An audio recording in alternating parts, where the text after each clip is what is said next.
In whom do you trust? That seems to be the question that our sacred scriptures invites us to reflect upon as we gather to celebrate the Eucharist. In whom do we trust? The prophet Jeremiah tells us point blank how he feels about that question. Cursed is the one who trusts in human beings, who seeks their strength in the values of the world, and in doing so, turn their hearts away from God. And he describes them as a barren bush in the desert, in a salty and empty earth, producing no fruit, wasting away. The prophet Jeremiah goes on to say, "Blessed is the one who trusts in the Lord. Blessed is the one who hopes always in the Lord, no matter what." And he describes them as a tree planted near running water. The running water symbolizing the grace and the power of God. That no matter what happens around that tree, be it good or bad, helpful or destructive, that tree will remain firm and green and produce fruit. In whom do we trust? Jesus, in the Gospel of St. Luke, has chosen 12 out of the group of disciples to be his closest companions. He now calls them the apostles. And they come down from the mountain where they were praying to the plain, to level ground. And as they gather on that level ground, the 12, the other disciples, those who have come to believe and follow Jesus, plus a vast crowd, are gathered around him. Unlike Matthew's version, the Sermon on the Mount, where Jesus speaks to the crowd, Luke has Jesus speaking to the disciples in the midst of the crowd. He's speaking to them because he's asking them to make a choice. In whom will they trust? The disciples of old, like us today, probably had the attitude that those who have, those who are satisfied, those who laugh, and those who have a well-known name and fame must be blessed by God. Jesus, in speaking to his disciples, turns that notion, that attitude, upside down. Jesus says, "Blessed are you who are poor. Blessed are you who are hungry. Blessed are you who are weeping. Blessed are you when people hate you, exclude you, insult you, and denounce your name as evil because of me. I'm sure the disciples were not expecting that sermon from Jesus. And as you and I gather here today, perhaps some of us aren't expecting that sermon from Jesus as well. In whom do we trust? When we trust in ourselves only, in other human beings, and in the world's values, we come to believe that it's all about self. I've got to have this. I need that. I want more. Because the more I have, the blessed I think I am. When a person trusts only in themselves, in other human beings, and in the values of the world, they lack for nothing. Every whim and wish is satisfied. They spend their life seeking pleasure, gratification, entertainment, ignoring, avoiding anyone or anything that keeps them from having what they want. Those who trust in themselves, in other human beings, and in worldly values are simply seeking fame and fortune, power and prestige. And Jesus told his disciples then, and he tells us today, it cannot be that way with us. Life is not about self. Life is not about me, my life, my way, my will, my whatsoever. Today, Jesus reminds us we have to trust in God. And in order to trust in God, you and I have to recognize our lack, our poverty. Everything we have, everything we are, is gift from God. Nothing is of our own doing. We've got to begin with that attitude of life. That everything we have and are is gift from God.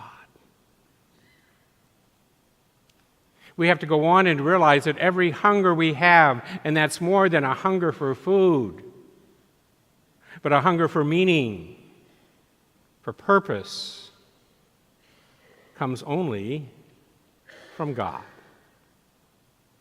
He's the only one who can satisfy the deep hungers of our heart. As much as some people try to satisfy that hunger through all sorts of temporary quick fixes. Food, alcohol, drugs, sex, gambling, whatever. Only God, only God's love, God's mercy and God's forgiveness can satisfy the hungers that are deep down inside each and every one of us. And when you and I come to realize God's gift of himself to us, God's satisfying the hungers of our heart, the third attitude, beatitude that Jesus speaks of, becomes a focal point in our life as disciples. Blessed are they who mourn. He is not saying, blessed are those who whine. That's not what he's saying. To mourn is to have compassion. From two Latin words, compassio, to suffer with. That you and I, recognizing it's God and God alone who can satisfy our hungers, who's gifted us in a variety of ways, we come to see and know and experience the pain of someone else. We're compassionate. We don't pity them. We walk with them. We suffer with them. We're one with them. And the more compassion we have in our lives, the more we walk with those whom the rest of society thinks as unwanted, marginalized, disposable, the more we see we need to be people of action. That God is depending on us to be his hands and his feet and his ears and his heart in responding to the needs of others, the cry of the poor.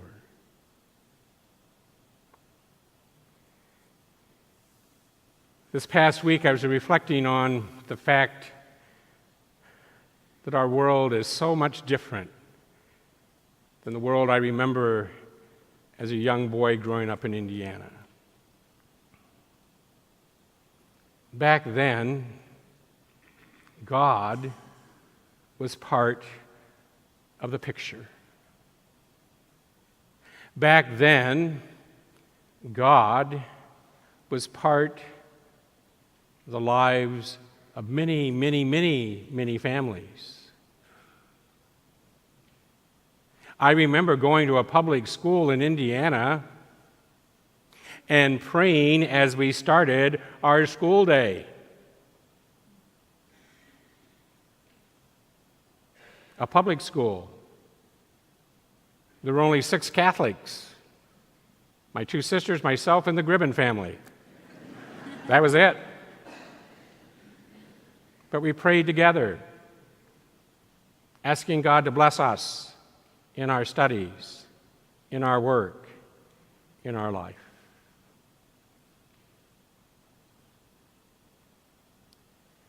Little by little, God became an option.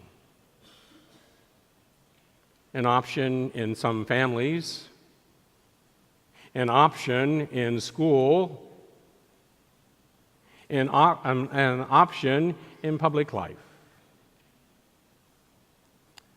Oh yes, our money says, "In God we trust." Many of our public buildings say, "In God we trust." But we don't as a society. We don't as a world. God has been left out of the picture. And little by little, you and I got absorbed in that. Most of the time, we didn't even realize it was happening to us. I remember seeing a quote one time saying, "If being a Catholic was a crime, could they find enough evidence in my life to convict me?" Think about it. Are you and I any different in our words, our attitudes, and our actions than someone who doesn't believe in God? Do we look the same? Speak the same? Act the same? have the same attitudes? Something to think about this weekend and all through next week. I'm not here to put you on a downer. I'm here to remind you that you and I have to ask ourselves that tough question. In whom do we trust? Have we put our faith, our trust in worldly values? Worldly values that say some life is not sacred. Some families are not worthy of care. Some people are a burden to society, and we need to figure out a way to dispose of them.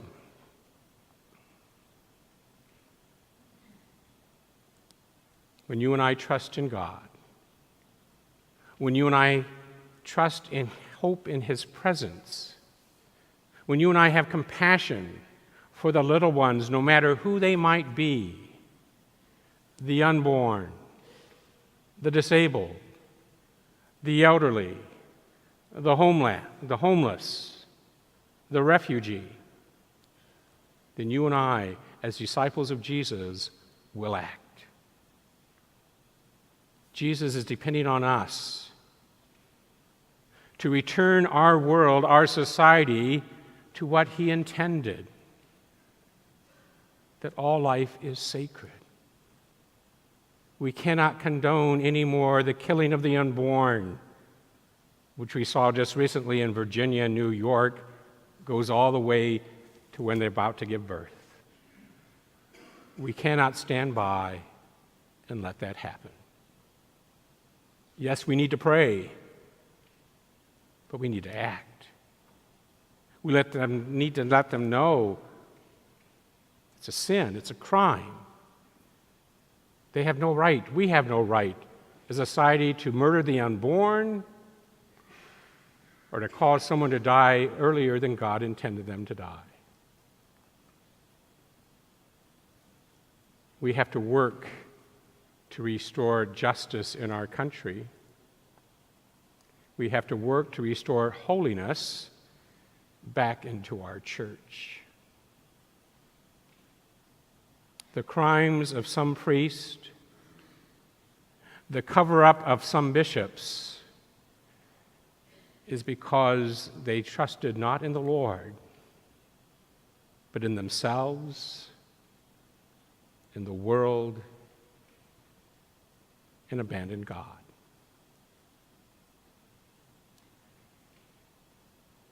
It's God's world. It's God's church.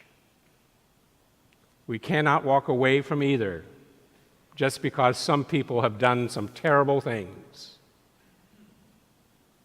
You and I need to stay and trust and hope and believe in our God, who will give each and every one of us the grace and the strength to do our part to return our world and our church into the world and church God intended it to be. Let us open our hearts to Jesus this evening. Let His words guide us, His body and blood strengthen us, so that we can be His presence to those who need us the most: the unborn, the elderly, the disadvantaged, the homeless, all the little ones within our church, within our world. Let us be people who trust and hope in God.